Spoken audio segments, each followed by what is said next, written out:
Hello. సునీతక్క, నేను కవితని. ఇవరిదాకా మా ఆయన చాయ్ పెట్టమని చెప్పిండక్క.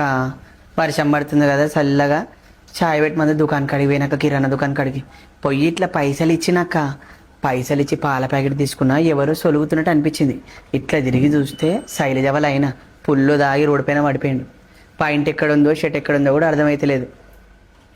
అక్క పాపం అనిపించింది, లేపుదాం అనుకున్నాక మళ్ళీ ఎందుకు అక్క, అమ్మలక్కల మళ్ళీ నోర్లలో ఎట్లుంటుంది, ఒకటి చేస్తే ఒకటని అంటారు.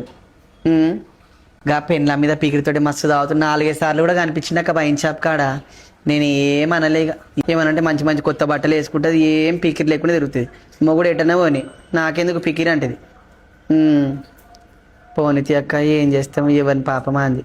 అయినా కానీ కర్మఫలాలు తర్వాత చూపిస్తాడని చెప్తారు దేవుడు. అట్లుండదు అక్క, ఎప్పటిదప్పుడే చూపిస్తాడు. అయ్యో అక్క, మా ఆయన కింద పడ్డాక తర్వాత